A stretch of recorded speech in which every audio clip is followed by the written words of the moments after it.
नमस्कार दोस्तों, मैं दिनेश मालवीय बात करेंगे रीट मेंस एग्जाम के डॉक्यूमेंट वेरिफिकेशन की। रीट लेवल 2 की बात करेंगे। शिक्षा विभाग अभ्यर्थियों ने एक से अधिक पद के लिए आवेदन किया तो दस्तावेजों के अलग अलग सेट देने होंगे। यानी किसी विद्यार्थी ने एसएसटी से आवेदन किया है और उसका इंग्लिश में भी सिलेक्शन हुआ है या इंग्लिश से आवेदन दिया है और हिंदी से सिलेक्शन हुआ तो उसको अलग अलग आवेदन देना पड़ेगा। रीट मेंस लेवल 2 के 2693 अभ्यर्थियों के दस्तावेजों का सत्यापन आज से यानी 18 जुलाई से शुरू हो चुके हैं। सितंबर तक मिलेगी पोस्टिंग। बांसवाड़ा की न्यूज़ है, आज की न्यूज़ है। राजस्थान कर्मचारी चयन बोर्ड ने शिक्षक भर्ती परीक्षा रीट लेवल 2 के अभ्यर्थियों के दस्तावेजों का सत्यापन 18 जुलाई से 2 अगस्त तक रोजाना सुबह 10 से शाम 6 बजे तक जिला मुख्यालय पर new look senior secondary school में होगा।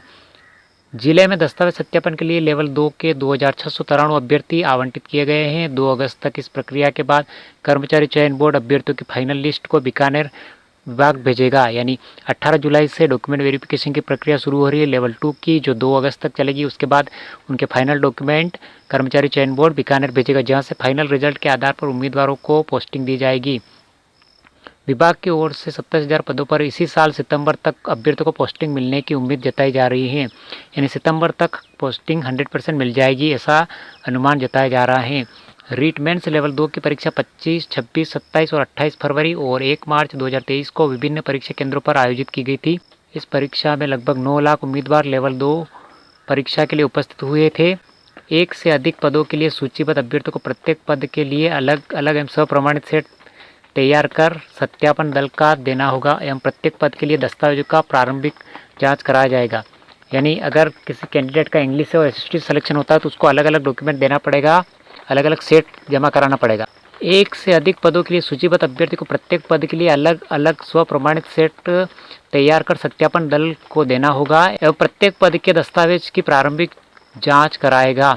यानी अलग अलग सब्जेक्ट के लिए अलग अलग सेट तैयार करना होगा अभ्यर्थी को। यदि अभ्यर्थी एक पद के लिए जांच करवाता है, वह अन्य पदों के लिए पात्रता की जांच नहीं करवाता है, तो अंतिम चयन के समय केवल उस पद के लिए ही विचार होगा जिस पद के लिए पात्रता जांच करवाई गई है। यानी किसी विद्यार्थी का 2 सब्जेक्ट से सिलेक्शन हो जाता है और डॉक्यूमेंट वेरिफिकेशन एक ही विषय से करवाता है तो उसका सिलेक्शन एक ही विषय से माना जाएगा।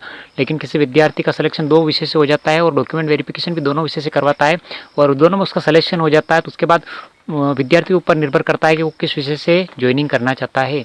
डीईओ प्रारंभिक शिक्षा की ओर से निर्धारित तारीख को दस्तावेजों की पात्रता जांच में अनुपस्थित रहने अभ्यर्थी स्वयं जिम्मेदार रहेगा। यानी जो डेट आपको डॉक्यूमेंट वेरिफिकेशन की दी गई, उस डेट को अगर आप उपस्थित नहीं होते तो आपकी अनुपस्थिति दर्ज की जाएगी, जिसके जिम्मेदार विद्यार्थी स्वयं रहेंगे। बांसवाड़ा में लेवल 2 के अभ्यर्थियों की संख्या की बात करते हैं। अंग्रेजी में टीएसपी की बात करते हैं 626 और नॉन टीएसपी में 129 है। विज्ञान की बात करते हैं, टीएसपी के अंदर 619 कैंडिडेट है और नॉन टीएसपी में 57 है। हिंदी की बात करते हैं, टीएसपी में 353 अभ्यर्थी है और नॉन टीएसपी में 16 अभ्यर्थी। सोशल साइंस की बात करते हैं 447 टीएसपी के अंदर है और नॉन टीएसपी में 43 है। संस्कृत की बात करते हैं 363 टीएसपी के अंदर है और नॉन टीएसपी के 21 है। उर्दू की बात करते हैं 14 कैंडिडेट टीएसपी के हैं और 6 कैंडिडेट नॉन टीएसपी के।